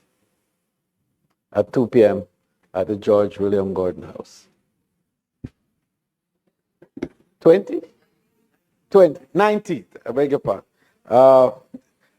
Until Tuesday, November 19th at 2 p.m. And may Hansard erase those earlier comments. May it please you, Mr. Speaker. The request is on the floor that the State of Constituency debate be suspended until Tuesday the 19th at 2 p.m. Those in favor? Those against, the ayes have it. Mr. Speaker, I now move that the continuation of the public business be experienced through the presentation and the conclusion, in fact, of the debate on the motion moved by the Minister of Finance and Public Service with regards to the two items in her name, the Civil Service Establishment Order, no, and the Customs Tariff Revision Amendment Resolution.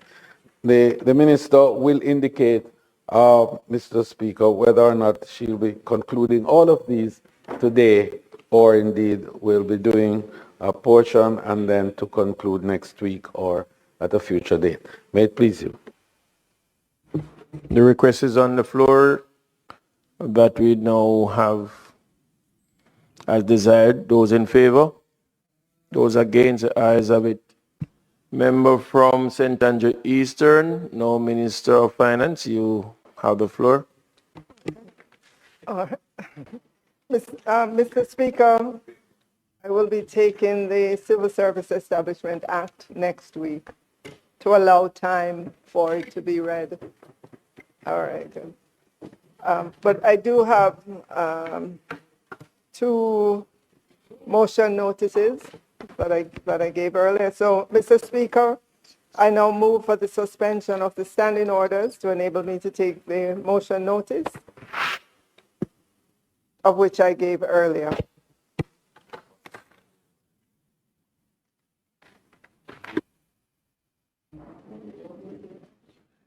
The matter is on the floor. Those in Well, in relation to the Road Traffic Act, specifically the Road Traffic License Duty Order 2024 resolution. the desired matter is on the floor. Those in favor? Those against? The ayes have it. Minister, you may continue.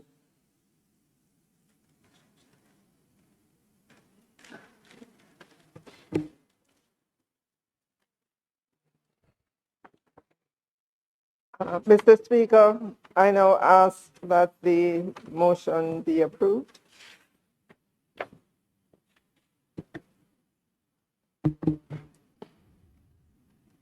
The request is on the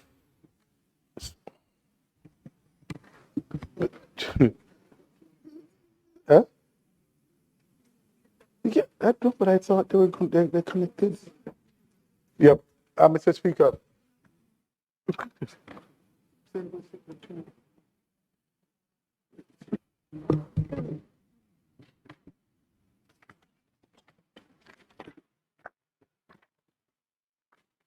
Mr. Speaker, I now move for the suspension of the standing orders to enable me to take the motion, notice of which I gave earlier with regards to the Customs Act, specifically the Customs Tariff Revision Amendment Resolution 2024.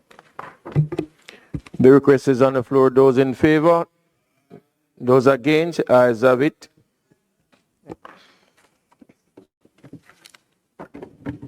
Mr. Speaker, climate change is real. And I wish the students who are in the gallery are still here because I know that they understand climate change. But I'm happy to say that Jamaica continues to play its part in reducing the impact on Jamaicans. And so I'm pleased to note that we will be reducing the import duty on electric bikes from 20% to 10%, as well as to provide an exemption from the payment of annual license fees for electric bikes. Mr. Speaker, the Prime Minister, in his address to Parliament during the budget debate last year, indicated the intention of the government to provide similar incentives for the operation of electric bikes as were previously accorded for electric cars generally. In his address, the Prime Minister noted that Jamaica developed an electric vehicle strategic framework as well as the governing fiscal policy in 2022, and these were approved by Cabinet, and the order governing importation of electric vehicles was issued. However, it restricted importation to cars and SUVs. The government will be removing that restriction to include a wider range, including electric bikes. And we're doing it now, Mr. Speaker.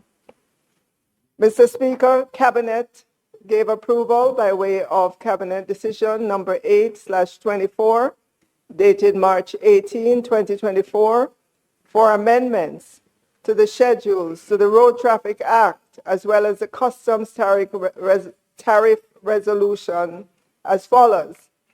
The Customs Tariff Resolution Amendment, the Customs Tariff Revision Amendment Resolution 2018 Customs Regulations to reduce the import duty on electric bikes from 20% to 10%, as well as the third schedule to the Road Traffic Act to provide an exemption from the payment of annual license fee for electric bikes.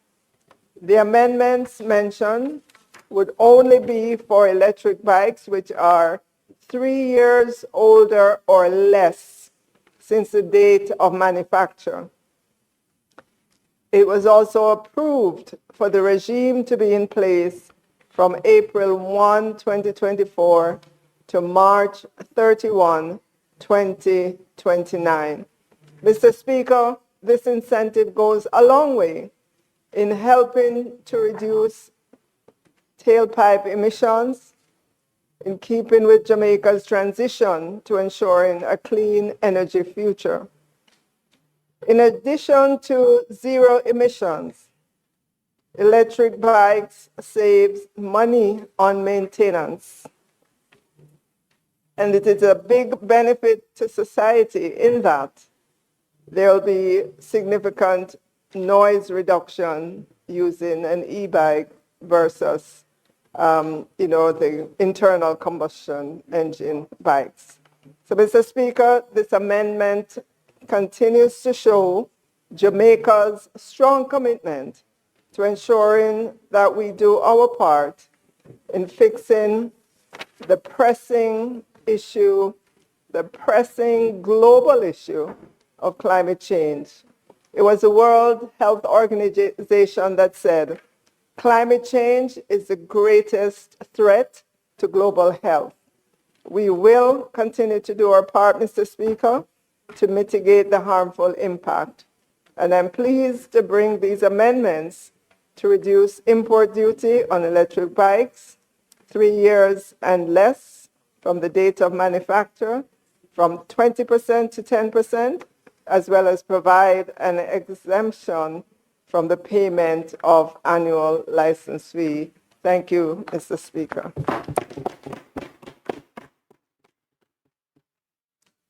Mr. Speaker, thank you.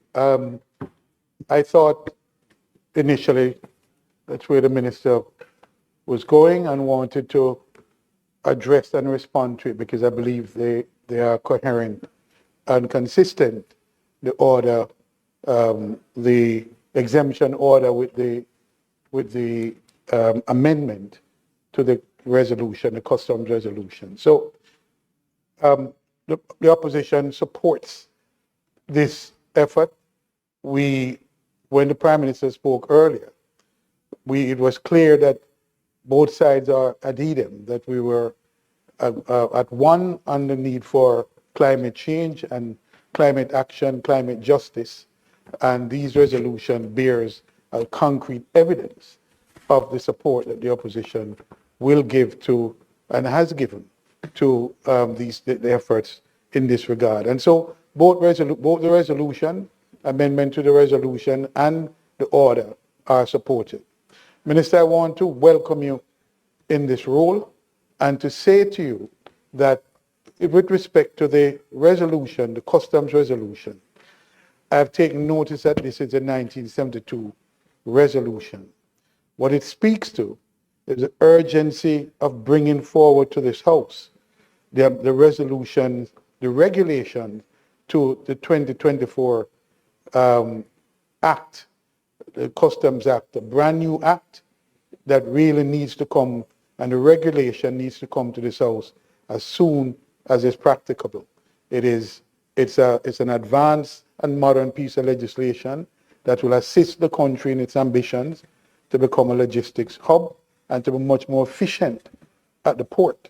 And therefore, I'm looking forward to the regulations being brought here as soon as possible to complete and to put in place and implement what we believe is necessary and urgent. Thank you, Mr. Speaker. Mr. Speaker, I now ask that both motions be approved. The request by the minister is on the floor. Those in favor? Those against? The ayes have it. At this time, I am happy to announce that both motions have been approved.